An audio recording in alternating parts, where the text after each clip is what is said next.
Then I talked to my husband. I said, he said, we got to move. Said, we got to move.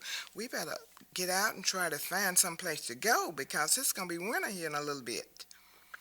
And so when we go out to look for a place to try to live and to find a move to, then we find out that every place you went to, they turn you down because of the same thing.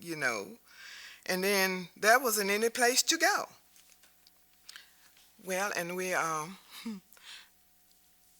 there was a church that called the people together after they find out that they been put out because of that, and said that they was going try to get us some help by getting a tent because Mr. Shepherd Toad had some land, and he said if they can find maybe a shelter, a tent, or something that they can get on, and we was thinking like a few days until they can find some place to go, that they can just set it up here on my place until they can find a better place.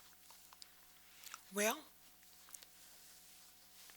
they got the tents for us and they set it down. A cold day in November, I remember it. The ground was froze so hard.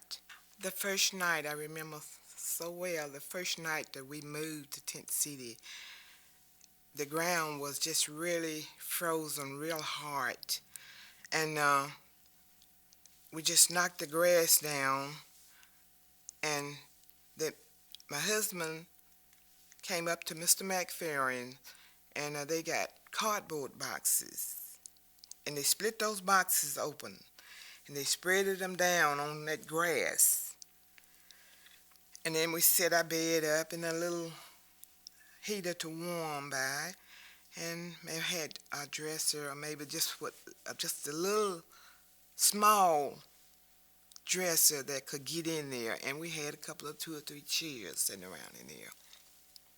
But after we closed up for the night and it began to get a little warm in there, then the ground began to throw up underneath, and that made the cardboard get water come through to the cardboard, and we had to sit there until we went to bed, or just sit there until it got warm enough that dried out. It took it a while, not that particular night, but it took it maybe the next day or the next day before we got the cardboard dried out real good.